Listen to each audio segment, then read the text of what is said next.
전력 수급 안정이 얼마나 중요한지, 당연히 있어야지만 얼마나 많은 노력들이 들어갔을지, 그러한 임무는 내가 지금까지 살아오면서 행해왔던 방법이나 그 방식이 나한테 얼마나 부합했는지 이런 것들을 쓰고, 그래서 한전이야말로 내 삶의 방식과 가치가 가장 유사한 기업이기 때문에 지원을 한다라는 형태로 작성을 하는 거지. 이 정도도 작성을 못하면 안 돼, 지원 동기를.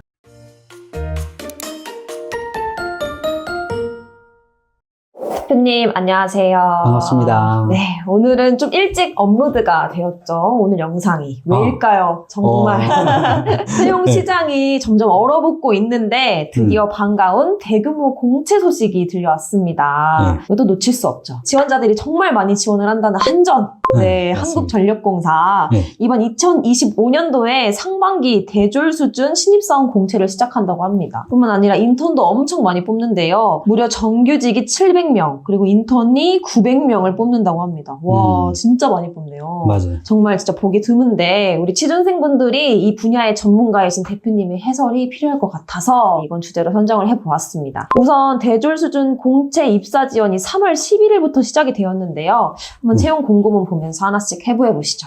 해부해봅시다. 네, 우선 채용 예정 인원은 이렇습니다. 사무 일반, 사무 장애 엄청 다양한데요. 총 10개 분야 310명이 되겠습니다. 와, 진짜 많이 뽑는데요.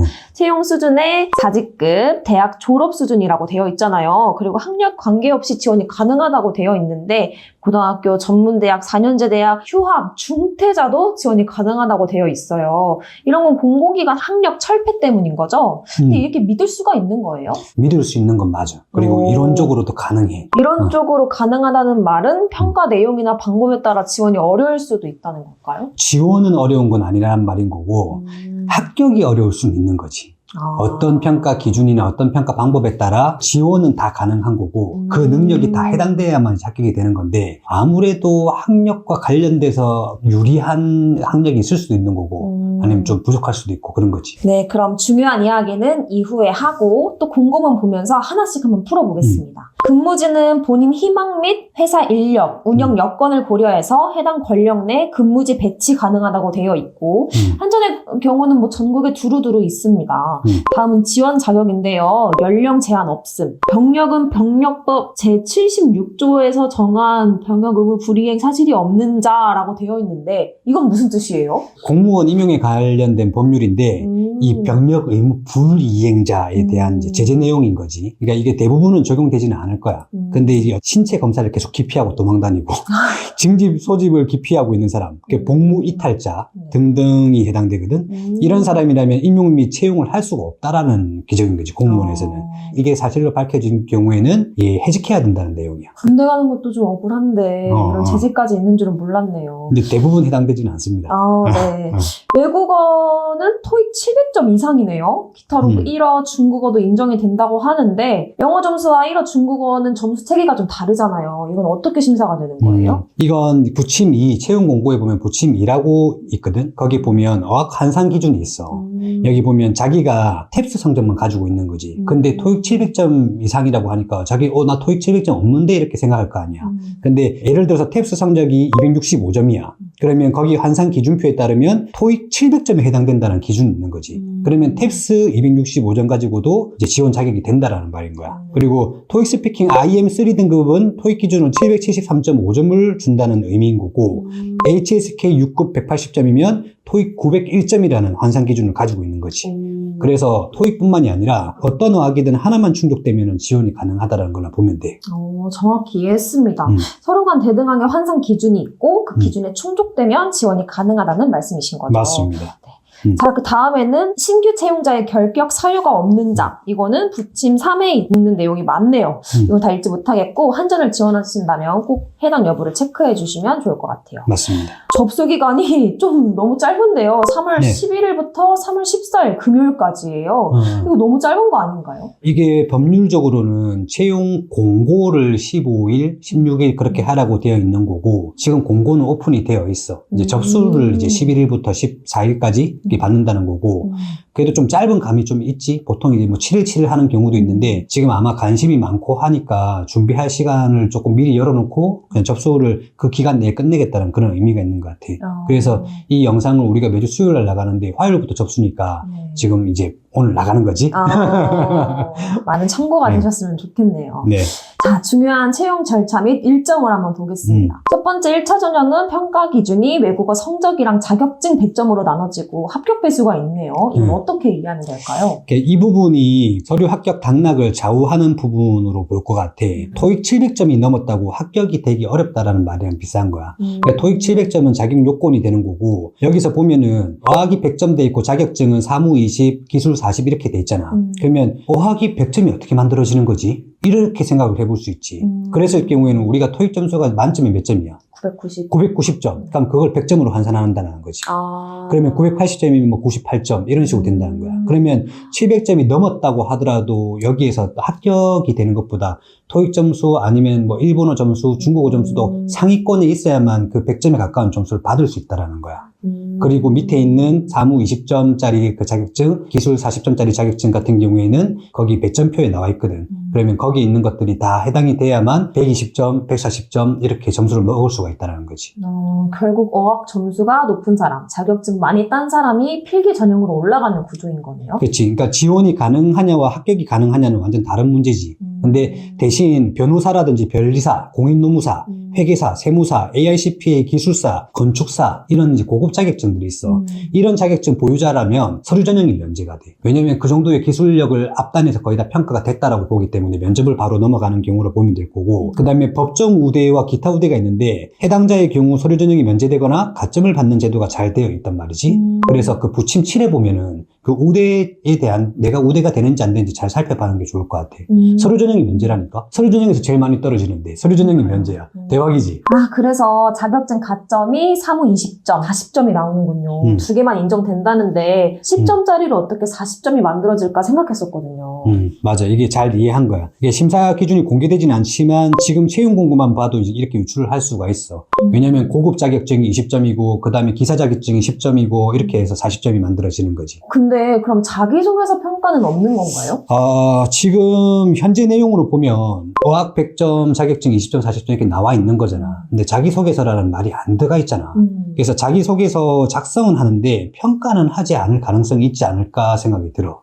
그렇다 하더라도 자기소개서를 엉터리로 쓰게 된다거나 아니면 뭐 지금 블라인드 채용 관련돼서 그런 뭐 위배된 요소를 쓴다거나 그럴 경우에는 점검이 돼서 떨어질 가능성은 있지. 그래서 이것도 신경을 안 쓸 수는 없을 것 같아. 자, 이제 2차 전형 필기 전형입니다. 여기서는 직무능력 검사 100%에 인성, 뭐 인재상, 조직 적합도 결과 적부라고 되어 있네요. 맞아. 이건 제가 알죠. 필기시험 100%에 인성검사는 적부 판정만 한다는 거잖아요. 맞아. 근데 결국 시험 성적 순으로 3차 전형 면접을 가는 거고 성적이 높아도 부적합 판정이 나오면 떨어질 수 있는 거예요? 맞습니다. 그 시험 성적이 제일 중요하죠. 그러기 위해서는 그 직무능력 검사가 뭔지 잘 알아야 되겠지.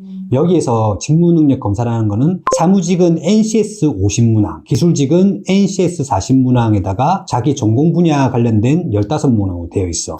그러면 공통적으로 이제 NCS 영역이라고 하면은 의사소통 능력, 수리 능력, 문제 해결 능력이 있고, 사무는 자원관리 능력이랑 정보 능력 이렇게 총 5개 영역이 되는 거고, 기술 쪽은 공통된 위에 3개 영역, 거기에다가 전공, 개별 하나, 전공 하나 이렇게 해서 5개 영역으로 구성이 되는 거지. 특히 NCS의 경우에는 이제 영역별 과락이 있다라고 이야기를 해. 그러면 예를 들어서 50문항이면은 영역별로 10개니까 영역별로 4개 미만으로 맞추게 된 경우에는 다른 거 다 맞는다 하더라도 떨어질 가능성이 높다라는 거지. 아마 이 부분에서 최초 우리가 이야기한 자격 요건이나 학력 철폐와 관련된 부분에 괴리가 발생을 해. 특히 사무직을 제외하고는 전공 문항이 들어가잖아. 고등학교 전공도 전공으로 볼 수 있지만 전공이라고 하면 대체적으로 대학교 전공을 이야기를 많이 하는 거겠지. 그러면 또 문항에 대한 수준이 기사시험의 필기 및 실기 수준으로 출제한다고 공고에 되어 있어. 그러면 기사는 대학 전공 졸업자로서의 응시자격을 갖추어야 하는 거거든. 고졸자가 기사시험을 따려면 산업기사를 획득하고 1년 혹은 그 이상의 실무 경력이 있어야 되는 거야. 거야. 이 사람들이 실무 경력을 쌓은 동안 어학성적 부분에서 공백이 생기게 되는 거지. 그래서 이때는 이제 학력은 철폐되어 있지만 아무래도 재술자가 더 유리할 수 있다라는 부분인 거고, 그나마 다행인 게 최근 어학 성적의 유효기간이 보통 2년이었단 말이지. 근데 이제 5년으로 늘렸어. 맞아요. 응시 기준 5년은 늘었기 때문에 아마 예전에 따놓은 사람이라고 한다면 좀 가능할 수 있을 것 같아. 그래도 어학 점수는 거의 매수 점수에 가깝게 올라가야 돼. 경쟁률이 워낙 높을 거야. 준비해야 될 게 되게 많네요. 영역별 준비 방안 같은 것들도 따로 있을까요? 개인적으로 내가 좀 충격받은 부분이 있는데, 그 노량진, 뭐 강남에 이런 직업기 초능력 학원이 있더라고. 맞아요. 이게 책도 이제 엄청 많이 나와 있고, 물론 안 하는 것보다 낫겠지만 너무 비효율적이라고 생각이 들어. 해당 능력의 이제 최초의 목적이 이게 직업기 초능력이 직업인으로서 가져야 될 공통적인 능력이라고 해가지고 세부적인 영역들을 분류해 놓은 건데, 이게 최근 뭐 피셋형, 뭐 모듈형, 피둘형 하면서 자기 마음대로 막 이름을 붙여가지고 한단 말이지. 맞아요. 전혀 이 용어는 맞지 않는 거야. 피셋이라는 건 공직 적격성 평가 이런 걸 이야기하고, 모듈형이라고 하는 것들은 여기저기 끼워 맞출 수 있는 그런 거잖아. 예전에 적성검사가 따라왔단 말이지. 이게 문항을 보면 과거에 적성검사와 비슷한 부분도 많고, 아니면 좀 사고력을 요하는 문장이 긴 수능 같은 그런 문장이 긴 문항도 섞여 있어. 이들 특징이 뭐냐면, 만약에 시간이 길다고 한다면 다 풀 수 있는 정도의 난이도로 구성이 돼 있어. 그러면 짧은 시간 내에 얼마나 많이 풀 수 있느냐가 그 해당 영역에 대한 능력을 측정을 하는 건데, 지금은 언어 영역 10분 끝났습니다. 수리 영역 10분 시작합니다. 끝났습니다. 이런 게 아니란 말이지. 그냥 50문항을 다 깔아놓고 60분 동안 푼단 말이지. 각 영역별 측정은 어려운 구조인 거지. 그럼에도 불구하고 이제 공공기관들이나 공무원들은 이 시험을 칠 수밖에 없는 이유는 굉장히 객관적으로 점수가 나오기 때문에 그 다음 전역으로 넘길 때 시비가 안 붙는 그런 게 되는 거지. 그래서 내가 생각할 때는 이것들을 준비한다고 빠르게 능력이 올라간다거나 그러지는 않을 거야. 다만 책방에서 이제 이런 그 관련된 유형의 책을 사가지고 좀 풀어보면 유형이 익숙해지면 속도를 단축시킬 수 있겠지. 그리고 당일날 컨디션이 제일 좋도록 유지하고, 배도 안 아파야 되고 몸도 건강해야 되고 눈도 또렷해야 되고, 그리고 시험 전에 당을 머리에다가 때려 집어넣어. 그러니까 이제 달콤한 음료수나 초콜릿 이런 것들을 이제 넣고, 왜냐면 짧은 시간 동안 초집중을 해야 되기 때문에. 맞아요. 그러면 머리에 그 당으로 돌려야 되는 그런 게 있단 말이야. 그래서 나도 주말에 필기시험 그 진행할 때 보면은 쉬는 시간마다 초콜릿 까먹는 사람 봤어. 시험 진행 중일 때는 초콜릿 까먹으면 안 됩니다. 그거 바로 지적당하고 쫓겨날 수도 있습니다. 그게 도움이 될 거야. 또 필기에 인성, 인재상, 조직 적합도 검사가 있는데 이건 팁이 없을까요? 이건 적부 판정만 한다고 했잖아. 그러면 적부의 기준을 알아야 되는 거지. 그쵸. 그러면 적부의 기준을 우리가 알려주고 싶을까? 알려줄 거야. 내부 기준은 보완이지만 일반적으로 인성검사를 보면, 일반적으로 적부 판정을 할 때는 응답 신뢰도, 일관성 척도, 거짓말 척도 이렇게 많이 쓴단 말이지. 그러면은 일관된다, 일관되지 않는다. 일관되지 않는다라는 말은 그 검사를 믿을 수 없다라는 말이 되는 거야. 그러면은 일관성이랑 거짓말 척도 가지고 응답 실력을 측정하는데, 결국 솔직하게 빠르고 일관되게 답변하는 것이 부적합 판정을 안 받는 방법이야. 그러니까 지원자 입장에서는 어떤 문항이 일관성을 측정하는지, 어떤 문항이 함정이 있는지, 거짓 문항인지 이런 것들을 다 이해할 수가 없단 말이지. 이런 것들은 우리가 그걸 계속 연마해서 계속 업그레이드를 시키는데, 지원자들이 밖에서 다른 생활을 하다가 어떻게 이걸 다 이해를 하겠어. 그래서 30분의 정도 시간이 주어진다고 한다면 한 15분 이내에 다 푸는 게 좋다. 그렇게 검사를 푸는 사람들이 머리에 생각이 가는 대로 이제 응답을 한다는 거거든. 그런 경우에는 보통 응답 신뢰도가 문제가 되지 않는다. 이렇게만 이해하시면 될 겁니다. 대표님께서 서류 필기에서 가장 많이 떨어진다고 하셨잖아요. 실제로도 채용 배수가 서류 필기에서 다 걸러지기도 하고요. 또 영상이 많이 길어지면 안 되니까 여기까지 할까요? 그치. 왜냐면 지금 서류 필기하고 나서 면접에 가려면 필기 합격자 발표가 4월 3일이거든. 그러니까 4월 2일 정도에 한번 면접 부분을 더 하면 될 것 같고, 지금은 너무 많은 걸 다 넣을 필요는 없어요. 일단 서류 통과부터 중요하기 때문에. 마지막으로 자기소개서 배점에 이제 어떤 내용을 써야 할지만 알려주고 마무리했으면 좋겠어. 이게 부침사에 보면은 자기소개서 항목이 3개가 있는데, 일단 첫 번째로는 개인 식별 정보 절대 노출 금지라고 되어 있는 부분을 일단 잘 확인해야 돼. 그 개인 식별 정보라고 하는 것들은 뭐 자기 이름, 학교명, 뭐 출신 지역 이런 등등 내용들이 있단 말이야. 그렇게 돼버리면 끊겨 나가거나 감점이 되거나 그래요. 그래서 그런 건 아주 조심해야 됩니다. 1번 항목 보면은 지원 동기, 그 다음에 역량 개발, 기여 행동 이렇게 압축을 할 수 있거든요. 지원 동기는 내가 회사 칭찬을 하면서 칭찬한 내용과 나와 맞는 가치관을 연결해서 이야기하라고 했잖아. 홈페이지에 보면 미션, 비전이 거기에 해당이 돼. 그러면 이 중에서 본인이 가장 공감되고 함께하고 싶은 내용으로 연결해서 작성하면 되겠지. 예를 들어서 전력 수급 안정이라고 이제 그 우리 미션인가 비전에 있단 말이지. 전력 수급 안정이 얼마나 중요한지, 당연히 있어야지만 얼마나 많은 노력들이 들어갔을지, 그러한 임무는 내가 지금까지 살아오면서 행해왔던 방법이나 그 방식이 나한테 얼마나 부합했는지 이런 것들을 쓰고, 그래서 한전이야말로 내 삶의 방식과 가치가 가장 유사한 기업이기 때문에 지원을 한다라는 형태로 작성을 하는 거지. 이 정도도 작성을 못하면 안 돼, 지원 동기를. 그 다음에 역량 개발과 기여 행동은 자기 현재 능력에 대해서 잘 알고 있냐에 대한 질문에서 이제 출발을 하는 거야. 이거는 직무기술서가 있을 거거든. 직무기술서의 수행 업무와 능력 단위를 참고하면 될 거야. 현재 내가 할 수 있는 일을 파악을 하고 부족한 부분을 어떻게 메꿀 것이고, 그러면 부족한 부분을 메꾸었을 때 회사에 어떻게 기여할 수 있는지를 작성하라는 거야. 이게 대표적인 직무 이해가 되는 거지. 그리고 이번의 경우에는 이건 조금 어려울 것 같은데, 최근 이슈, 기술 트렌드, 경영 현안이 중요하다고 생각하는 것과 이유, 공사가 나아가야 할 방향에 대한 기술인데 엄청 어렵다. 근데 이제 바로 떠오르는 것이 이런 것 같아. AI 개발에 따른 전력 부족 현상과 대체 에너지, 신재생 에너지 이런 것들이 떠오르는 거지. 그러면 정답이 있다라기보다는 그 이유, 근거에 대해서 고민해서 정리를 하고 그에 따라 방향을 설정할 수 있는지를 물어본다라는 거지. 이거는 조직이나 산업에 대한 이해가 되는 거거든. 그래서 최신 기술과 관련돼서는 다양한 AI 서비스도 있으니까 충분히 공부하고 이거는 작성을 해봤으면 좋겠어. 어떤 부분에서 그 정답이 있다가 아니야.